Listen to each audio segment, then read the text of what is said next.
મિત્રો, રસોડામાં 3 વસ્તુઓ ભૂલથી પણ ન રાખવી. મિત્રો, મરી ભલે જવું પડે, પણ તમારા રસોડામાં આ 3 વસ્તુઓ ક્યારેય ખતમ ન થવા દો. હિન્દુ ધર્મમાં માતા લક્ષ્મીને ધન, સુખ અને સમૃદ્ધિની દેવી કહેવામાં આવે છે. એવું પણ માનવામાં આવે છે કે જે ઘરમાં દેવી લક્ષ્મીનો વાસ હોય છે, ત્યાં ક્યારેય પૈસા સંબંધિત સમસ્યાઓનો સામનો કરવો પડતો નથી. માતા અન્નપૂર્ણા દેવી લક્ષ્મીનું સ્વરૂપ છે અને તેઓ રસોડામાં નિવાસ કરે છે. તેથી વાસ્તુશાસ્ત્રમાં રસોડાને લગતા કેટલાક નિયમો બતાવવામાં આવ્યા છે, જેનું પાલન કરવું આવશ્યક છે. આ નિયમોની અવગણના કરવાથી દેવી અન્નપૂર્ણા અને દેવી લક્ષ્મી નારાજ થઈ શકે છે. આપણા બધા ઘરોમાં રસોડું સૌથી મહત્વપૂર્ણ સ્થાન માનવામાં આવે છે. આ તે સ્થાન છે જ્યાંથી આપણા બધાના ભાગ્યનો નિર્ણય થાય છે અને ઘરમાં સુખ, સમૃદ્ધિનો વાસ રહે છે. કહેવાય છે કે રસોડામાં કેટલીક વસ્તુઓ એવી હોય છે જેને ક્યારેય પણ ખૂટવા ન દેવી જોઈએ. એવું માનવામાં આવે છે કે આ વસ્તુઓના ખૂટવાથી નકારાત્મકતા વધે છે, ઘરમાંથી સુખ સમૃદ્ધિ ચાલી જાય છે અને ગરીબી આવે છે. વાસ્તુશાસ્ત્રમાં પણ રસોડામાં કેટલીક એવી વસ્તુઓ છે જે પૂરી થતા પહેલા જ ભરી લેવી જોઈએ. કારણ કે જો રસોડામાં આ વસ્તુઓ પૂરી થઈ જાય તો દેવી લક્ષ્મી નારાજ થઈ શકે છે. આ સાથે જ આપણે એવી વસ્તુઓ વિશે પણ જાણશું જે રસોડામાં રાખવામાં આવે તો ગરીબી આવે છે. આવો તમને જણાવીએ કે 3 એવી વસ્તુઓ કે જે ભૂલથી પણ પૂરી ન થવા દેવી જોઈએ.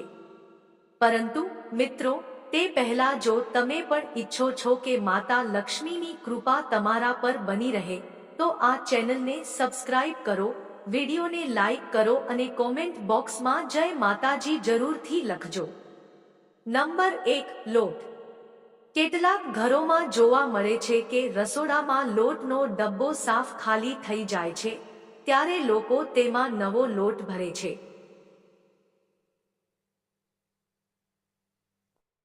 જો તમે પણ આવું કરો છો તો તરત જ બંધ કરી દેજો. લોટના ડબ્બામાં લોટ પૂરો થાય તે પહેલા જ તેને ભરવાની આદત રાખજો. આ ઉપરાંત લોટનો ડબ્બો ક્યારેય પછાડવો ના જોઈએ. તેનાથી ધનની હાનિ થાય છે અને સમાજમાં પણ તમારું સન્માન ઘટી જાય છે. નંબર 2, હળદર. એ રસોડાના મસાલામાંથી એક છે જેનો ઉપયોગ લગભગ દરેક વસ્તુમાં થાય છે.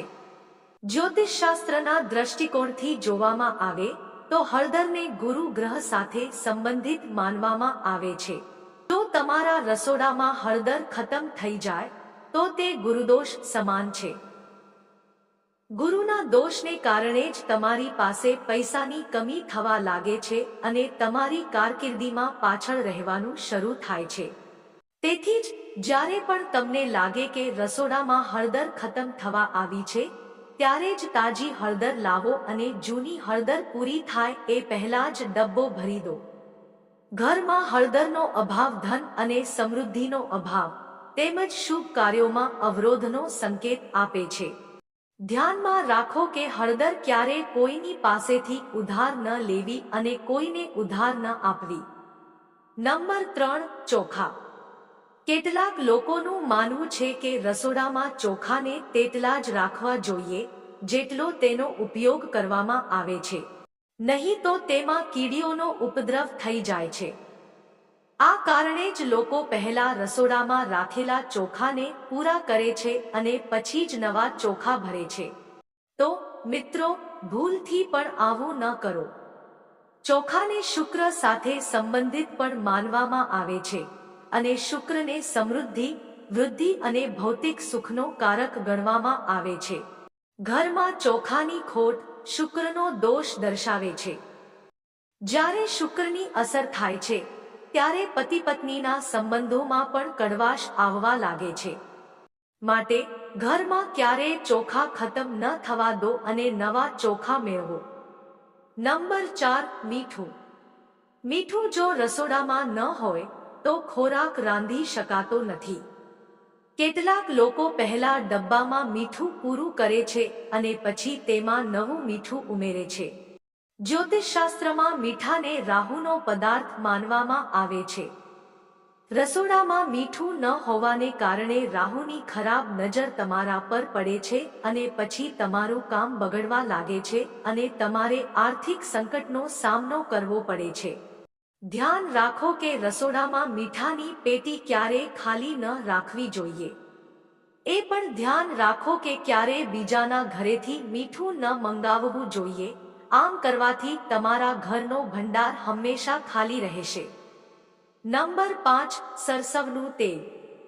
જ્યોતિષશાસ્ત્ર અનુસાર સરસવનું તેલ શનિ ગ્રહ સાથે સંબંધિત માનવામાં આવે છે.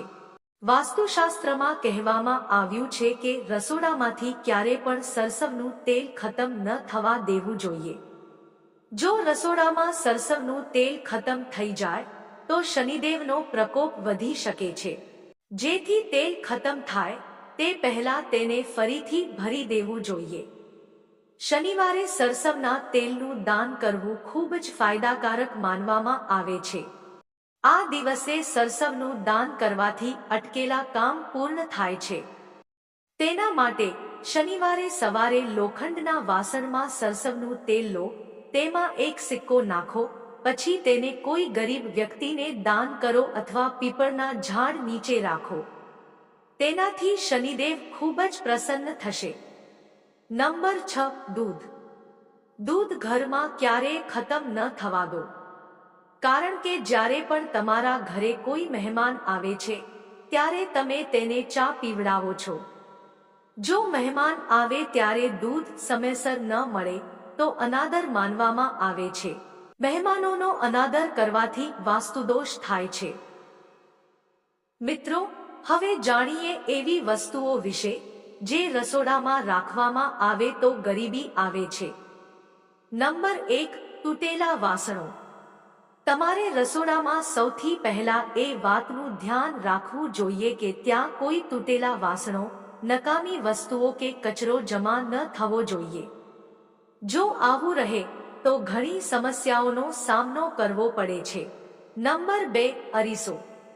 ઘરને સુંદર રાખવા માટે કેટલાક લોકો રસોડામાં અરીસો લગાવે છે, પરંતુ વાસ્તુશાસ્ત્ર અનુસાર રસોડામાં કાચનો ઉપયોગ ન કરવો જોઈએ, કારણ કે રસોડામાં ચૂલાને અગ્નિદેવતાનો સૂચક માનવામાં આવે છે. જો અરીસામાં અગ્નિનું પ્રતિબિંબ દેખાય તો તે ઘરમાં અશુભ માનવામાં આવે છે, જેના કારણે ઘરમાં, પરિવારમાં પરસ્પર ઝઘડો થાય છે. તેની સાથે ઘરની આર્થિક સ્થિતિ પણ બગડવા લાગે છે અને તમારા સ્વાસ્થ્ય માટે હાનિકારક બની શકે છે. નંબર 3 દવાઓ. કામ કરતી વખતે તમારા હાથને ઈજા થવી અથવા તો બળી જવું એ ખૂબ જ સામાન્ય બાબત છે. આ સાથે દવાઓ કે પાટા જેવી વસ્તુઓ ક્યારેક ભૂલથી રસોડામાં રહી જાય છે અથવા તો ક્યારેક આપણે તેને રાખીએ છીએ કારણ કે તે જરૂર પડીએ ઉપયોગી થશે. પણ આ બહુ ખોટું છે. રસોડામાં કોઈ પણ પ્રકારની દવાઓ ક્યારેય ન હોવી જોઈએ. તેનાથી સ્વાસ્થ્ય પર નકારાત્મક અસર પડે છે. તેની સાથે જ બિનજરૂરી ખર્ચાઓ પણ વધવા લાગે છે. માટે તમારે દવાઓ રસોડાની બહાર રાખવી જોઈએ. નંબર 4 ગૂંથેલો લોટ. જ્યારે મહિલાઓ રસોડામાં રાંધે છે ત્યારે બાકીનો ભેળવેલો લોટ રાત્રે ફ્રીજમાં રાખે છે અને સવારે તેનો ફરીથી ઉપયોગ કરે છે. પરંતુ જો આપણે વાસ્તુશાસ્ત્રની વાત કરીએ તો આ બિલકુલ યોગ્ય નથી.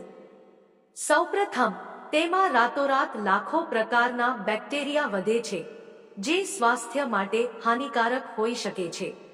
આ સિવાય શનિ અને રાહુની નકારાત્મક અસર પણ ઘર પર પડે છે, જેના કારણે અનેક પ્રકારની સમસ્યાનો સામનો કરવો પડે છે. નંબર 5 રસોડાને સ્ટોર રૂમ બનાવવું. કેટલાક લોકોને એવી આદત હોય છે, તેઓ જે વસ્તુનો ઉપયોગ નથી કરતા તે રસોડામાં રાખી દે છે. આ વસ્તુઓને રસોડામાં રાખવું વાસ્તુશાસ્ત્રમાં યોગ્ય માનવામાં આવતું નથી. એવું પણ માનવામાં આવે છે કે રસોડામાં વધારાની વસ્તુઓ બિલકુલ ન રાખવી જોઈએ. એના કારણે માતા અન્નપૂર્ણા નારાજ થઈ જાય છે. નંબર 6, વાસી ખોરાક. રસોડામાં કે ફ્રીજમાં વાસી ખોરાક ન રાખવો જોઈએ. એવું માનવામાં આવે છે કે આના કારણે રાહુ, કેતુ અને શનિની સ્થિતિનો સામનો કરવો પડે છે અને વધુ પડતો વાસી ખોરાક ખાવાથી તમારા સ્વાસ્થ્યને પણ ભારે નુકસાન થઈ શકે છે. તેથી રસોડું સાફ કરો, દરરોજ તાજો ખોરાક રાંધો અને ખાઓ. આથી તમારું સ્વાસ્થ્ય પણ જળવાઈ રહેશે અને ગ્રહદોષથી પણ બચી શકાશે. નંબર 7, સાવરણી. જો તમે તમારા રસોડામાં સાવરણી રાખતા હોય તો તેને પણ વાસ્તુશાસ્ત્ર મુજબ અશુભ માનવામાં આવે છે. તેને તુરંત જ રસોડાથી દૂર કરો. રસોડામાં સાવરણી રાખવાથી વાસ્તુદોષ થાય છે અને પરિવારના સભ્યો વચ્ચે ઝઘડાઓ પણ થાય છે. વહાલા મિત્રો, આ વિડીયોને એક લાઈક કરી દેજો. કોમેન્ટ બોક્સમાં જય માં લક્ષ્મી જરૂરથી લખજો. વિડીયોને અંત સુધી જોવા બદલ તમારો આભાર.